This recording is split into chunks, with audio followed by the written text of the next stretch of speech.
So friends, our next speaker who I want to introduce was somebody who was a very senior executive, in fact, vice president of sales and business development for North America for this great company called Oracle. But this person had a very persistent call on her life, right? She felt a profound calling to assist those who are suffering from severe medical conditions which required their limbs to be amputated. She felt that calling, and she obeyed the call of God to give up a successful corporate career and to go about saving the limbs of people because of disease. As we speak, more than 3 million limbs worldwide have been successfully preserved through her effort and the effort of her organization. Went on to study and receive a certification from the Harvard Medical School in the USA. Ladies and gentlemen, I'd like you to put your hands together for Dr. Sheryl Colaco, coming all the way from the beautiful city of Mangalore. You can do better. Give her a round of applause. She deserves it.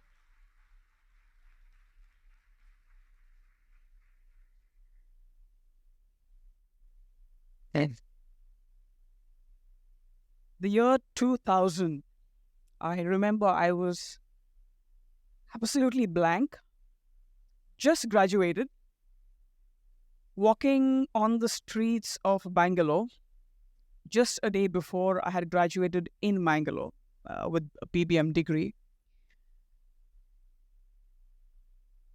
If you all have been to Bangalore, I was on MG Road and just looking around a board saying, which consultant can I see who can land me a job?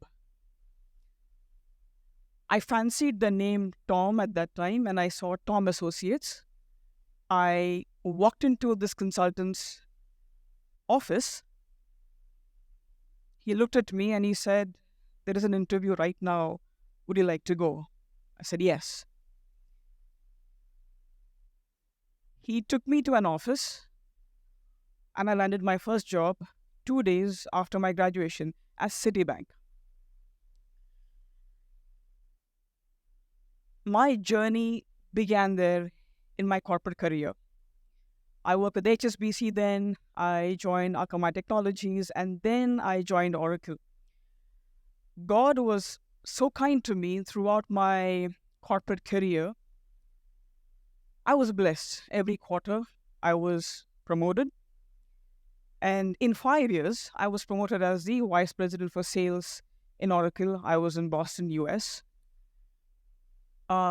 Flying business class, staying in 5-star, 7-stars hotels. Successful. The money was coming in, good money. Okay?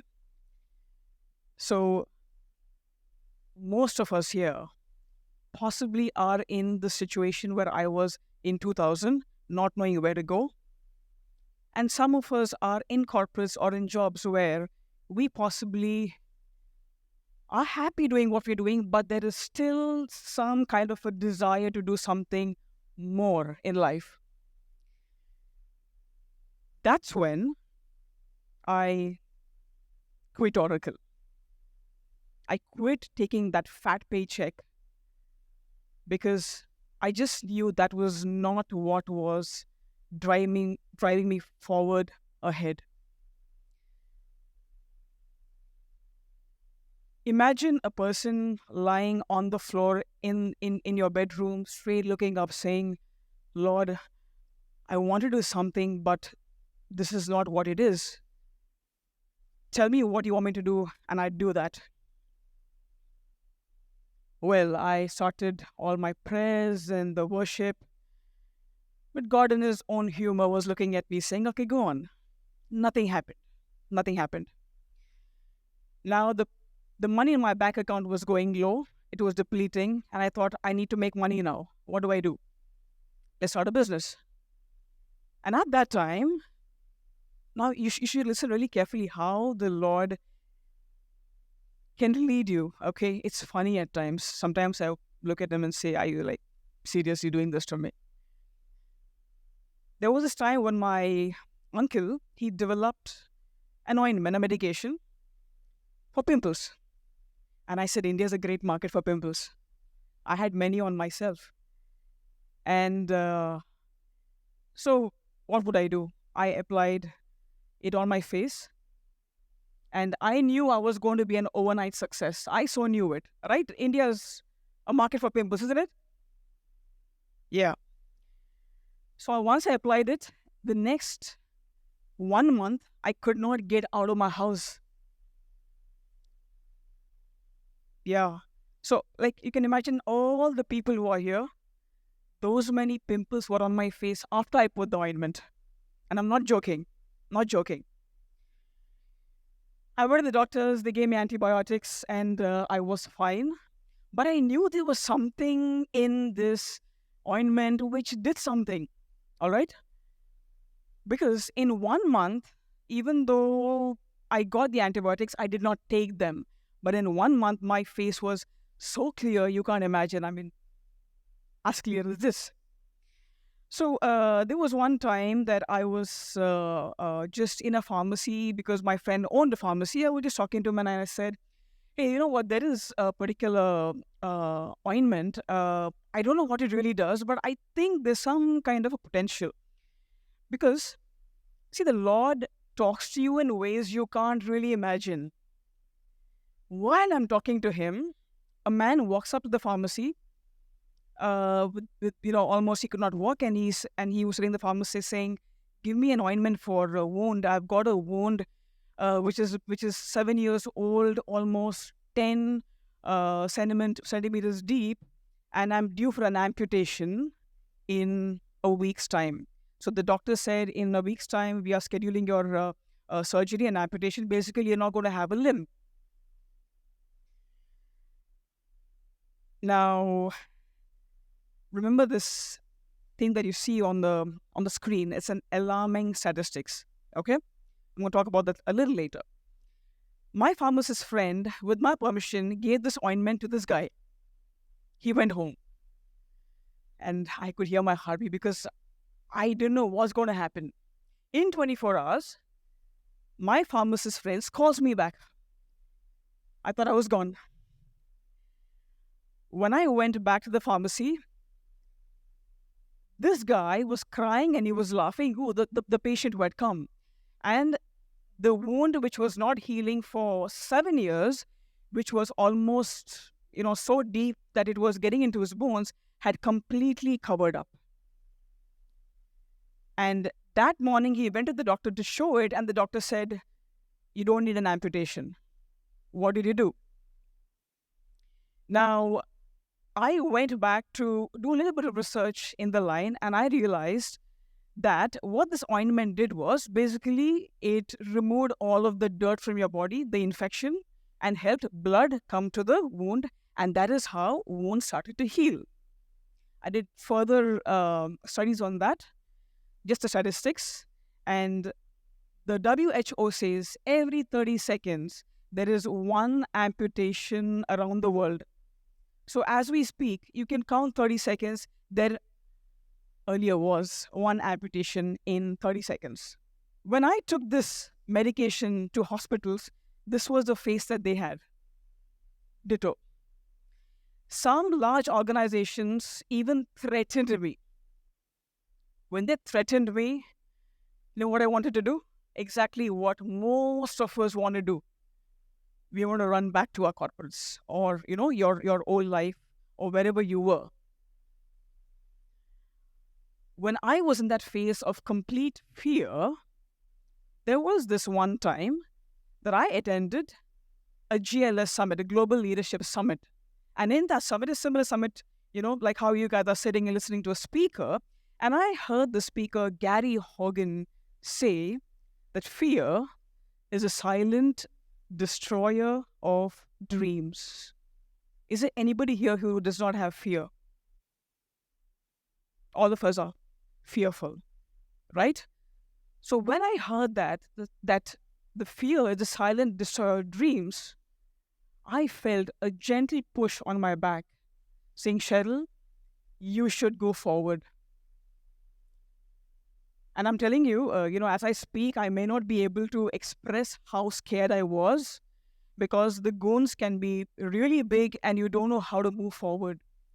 But at that time, I collected whatever money I could, and miraculously, Jesus sent a person into my life and he said, Sheryl, there is a rundown hospital. Would you like to take this up? Nothing is functioning in that hospital.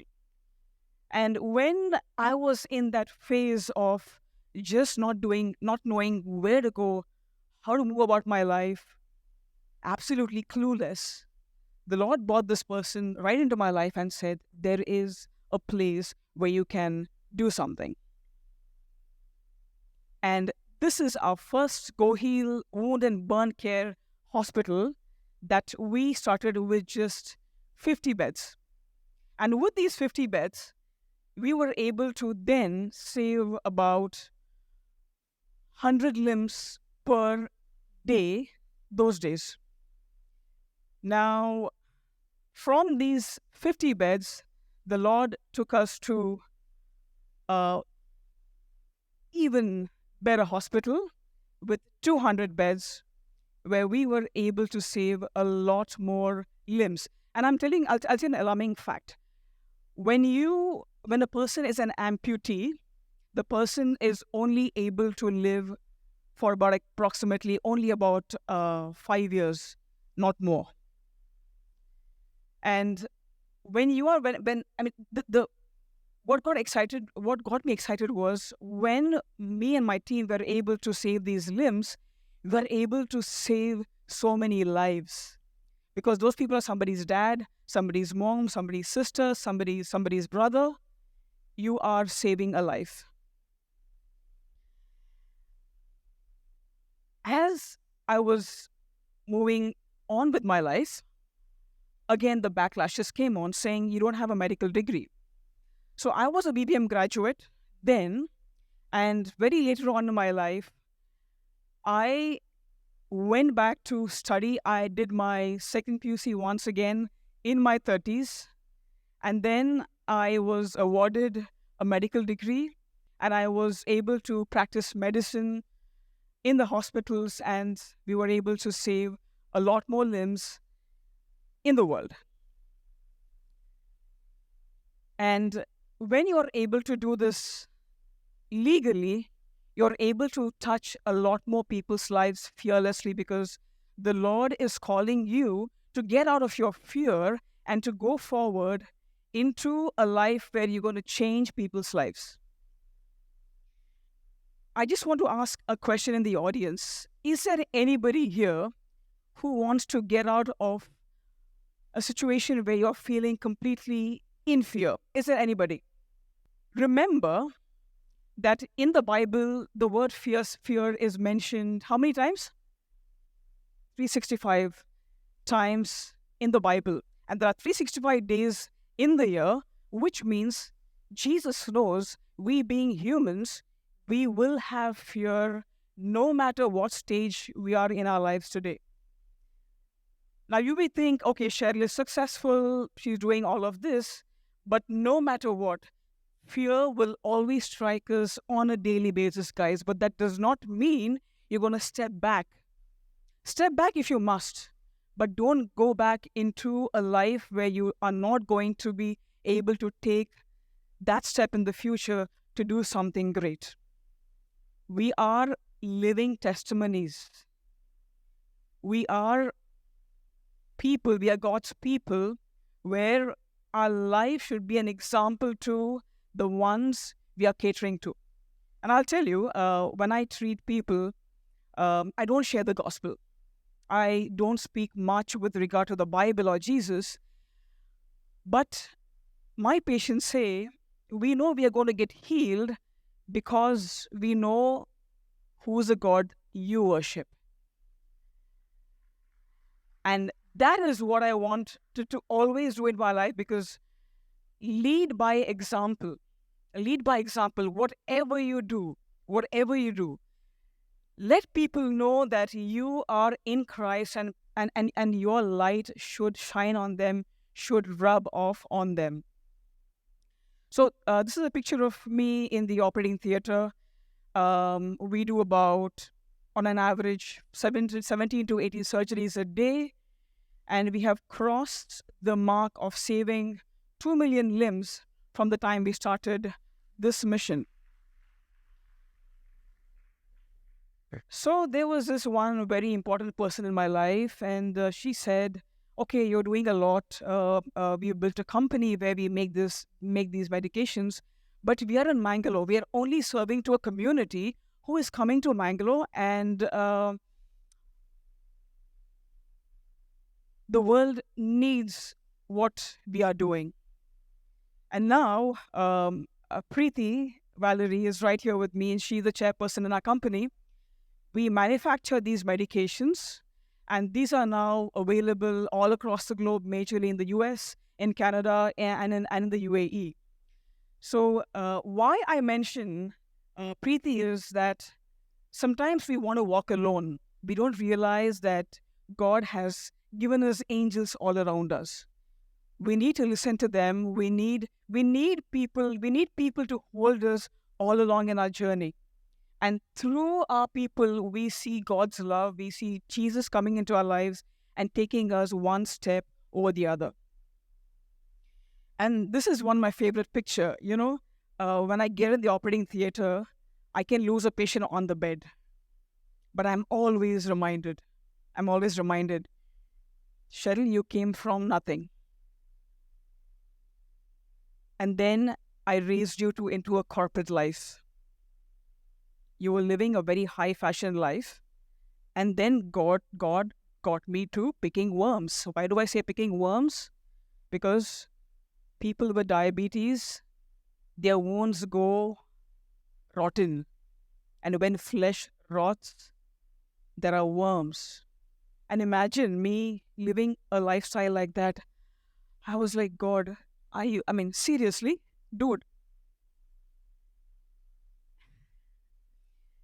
And from picking worms, literally getting down, the Lord has gotten me to a stage where we are able to touch lives and save human lives across the world. And where He leads, He provides. So do not fear going ahead and being excellent at whatever you do, because that picture that says, He may be next to me in my profession. But remember, keep that picture in your mind, because He is standing right next to you, leading you.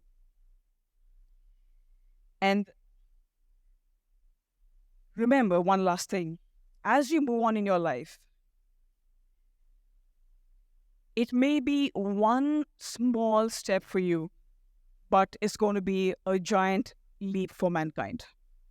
Thank you. Thank you, Sheryl, for that. Can we give a better round of applause? I mean, what a pivot this is. This story, again, is another pivot.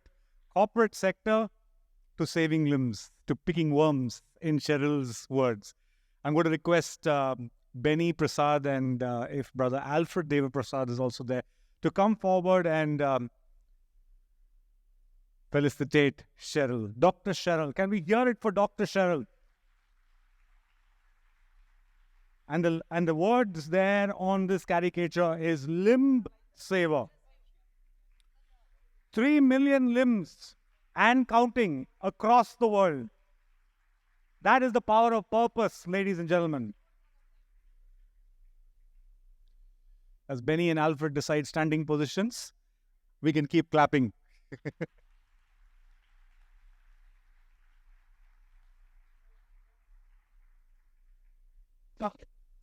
Awesome. Thank you, gentlemen.